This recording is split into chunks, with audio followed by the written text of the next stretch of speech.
Anchor Monika से सुने समाचार। सनातन सेवा संघ के तत्वावधान में मधुबनी जिले के पंडौल प्रखंड के संकोरथ में स्थित डिहवार बाबा स्थान के परिसर में 7 दिवसीय श्रीमद् भागवत कथा ज्ञान यज्ञ कन्याओं द्वारा निकाली गई भव्य कलश शोभा यात्रा के साथ शुरुआत हो गई।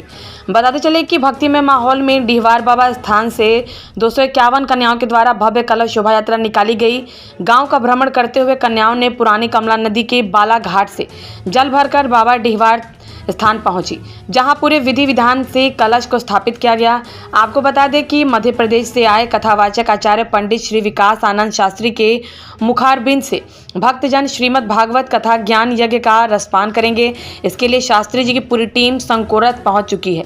सनातन सेवा संघ के पदाधिकारियों ने बताया कि प्रत्येक दिन सुबह 8 बजे से 12 बजे तक का पूजा का कार्यक्रम होगा और कथा श्रवण का कार्यक्रम शाम 4 बजे से रात्रि 9 बजे तक होगा।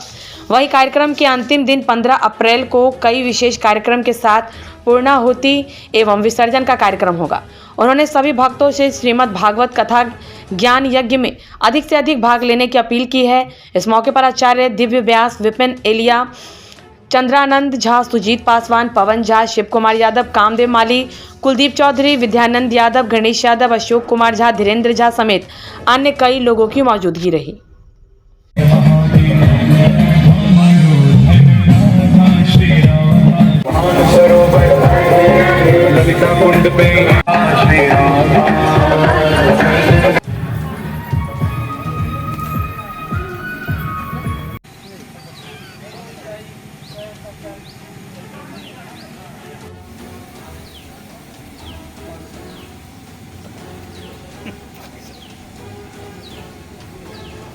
आचार्य जी पूरा बागेश्वर वाले हाँ वहाँ उनका कहो के लिए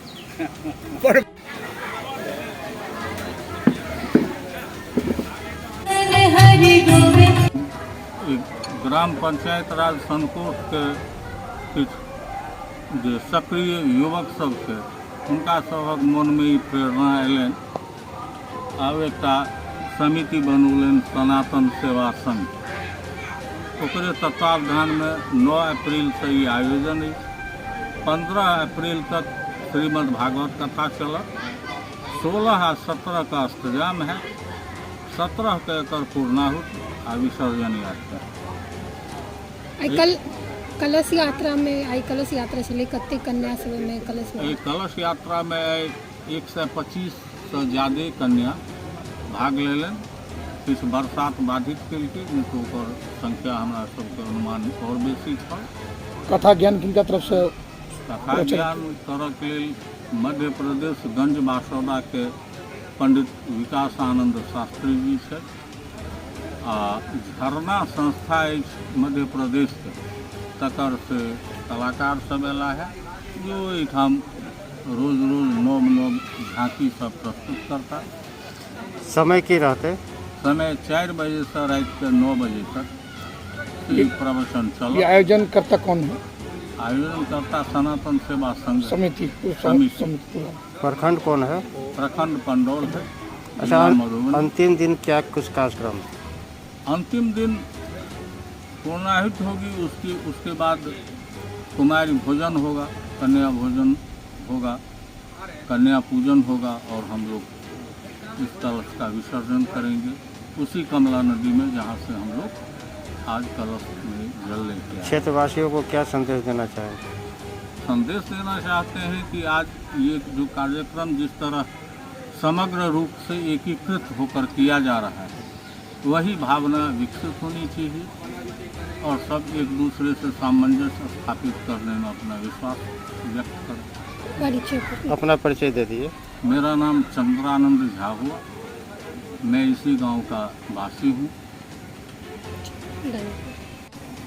समस्त ग्रामीण से हम आग्रह करबै जे ई आई प्रारंभ भेल है 9 अप्रैल से और एहिमे सब बेसी से बेसी आबि कऽ भाग लैत। क्षेत्रक जतेक जे छथि महिला पुरुष और सब एकरा जे छै से एकजुट और के परिचय दैत सब गोटे एकरा सुंदर सँ भागवत कथा के आनंद लैत और दूर दूर तक एकर जे छै से ई मानल जाए। अपन परिचय बता दिए। अशोक कुमार झा हमर नाम भेल। एही गाँव के हम निवासी छी और ई जे स्थान में ई भऽ रहलै है ई ग्राम पंचायत राज संतोष डीहवार बाबा स्थान छै। एहिसँ पूर्वो 2 साल पहले एहि स्थान में ई बड़ा सफलपूर्वक कथा संपन्न भेल छल और पुनः फेरो ई सनातन के द्वारा भेल जे पुनः समस्त गाम में जो कार्यक्रम हुआ। जय श्री कृष्णा। आपने बहुत सुंदर मेरे से प्रश्न पूछा कि आप मिथिलापुरी में आए हैं और भागवत महापुराण में आप क्या क्या श्रवण कराएंगे सभी भक्तों को। तो देखिए, सबसे पहले मैं यहाँ की जो मिथिलापुरी उसको प्रणाम करता हूँ, क्योंकि आना तभी संभव है जब जानकी मैया मिथिलापुरी की जो देवी है उनकी कृपा हो, तभी यहाँ पर हम आ पाते हैं। दूसरा आपने प्रश्न किया है कि महाराज जी आप भागवत में क्या भक्तों को श्रवण कराएंगे। देखिए, मेरा तो ऐसा है कि पिबत भागवतम रसमालयम संसृति संसार काल व्याल मुखग्रास त्रास नरनाश हेतवे। काल के मुख में सभी को जाना है, काल के मुख में सभी को जाना है। कोई छोटा नहीं है ना कोई बड़ा है। मृत्यु इस जीवन का सबसे बड़ा सत्य है और काल सबका मुख ग्रास करेगा। इसलिए हमें अपने हमेशा सत्कर्मों में लगे रहना चाहिए। धन्वंतरी जी ने कहा है, संयमेन सर्वदा सुखम भवति। नियम से रहो, अनुशासन का पालन करो, सभी के प्रति अच्छी भावना रखो, हमेशा धर्म के प्रति अपना मन बनाए रखो, पुण्य कामों में आगे बढ़ते रहो। क्योंकि जब तक हम धर्म पुण्य कर्म नहीं करेंगे तब तक हम जीवन में कुछ नहीं कर पाएंगे। धर्मो रक्षति रक्षता। धर्म की रक्षा भी तभी होगी हम जब स्वयं धर्म की रक्षा करेंगे। संसरती संसार, ये संसार सरक रहा है। परिवर्तन संसार का नियम है। सभी से, मिथिलावासियों से मेरी यही प्रार्थना है कि आप सभी मिलजुल कर के धर्म करें।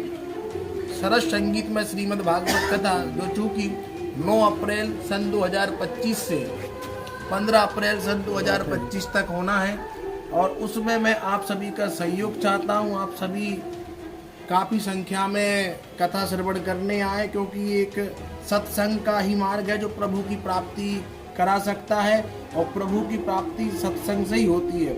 जब तक हम सत्संग नहीं सुनेंगे तब तक हमारा कर्म श्रेष्ठ नहीं होगा और धर्म और कर्म जब श्रेष्ठ हो जाता है तब हमें भगवान की प्राप्ति हो जाती है।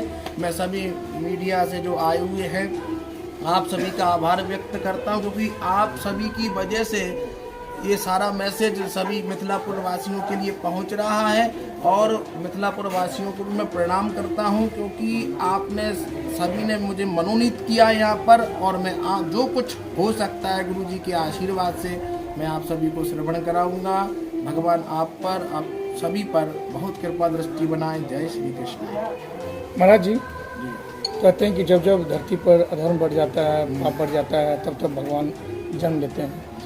तो क्या लग रहा है कि अब तक भगवान, देखिए कलयुग की आयु 4,32,000 वर्ष है, श्रीमद् भागवत कथा में बताया है, जिसमें से अभी 5,000 कुछ वर्ष ही व्यतीत हुए और अभी हमको देखने को मिल रहा है कि जो इस संसार में नहीं देखना चाहिए वो हमें देखने को मिल रहा है। छोटी छोटी बच्चियों के साथ जो गलत हो रहा है, माता पिता, पिता पुत्र का नहीं हो रहा है, पुत्र पिता का नहीं हो रहा है। कलयुग की जो है अभी मुख खुला भी नहीं है और ऐसा ऐसा हमें देखने को मिल रहा है। तो मैं यही कहूँगा, देखिए धर्म से ही इस कलयुग में हम अपने आप को, अपने परिवार को और अपनी संस्कृति को, सनातन धर्म को बचा पाएंगे। बार बार यही कहना है कि धर्म में संलग्न हो तभी हमारा सनातन धर्म बच पाएगा। और देखिए बहुत अच्छा संदेश मैं ये भी देना चाहता हूँ कि मैं आपको बताया कि कलयुग की आयु 4,32,000 वर्ष है, उसमें से थोड़ा ही समय व्यतीत हुआ है, यानी अभी तो कलयुग ने मुख भी ढंग से नहीं खोला है। जिस दिन यदि वो वह मुख खोल देगा तो बहुत ही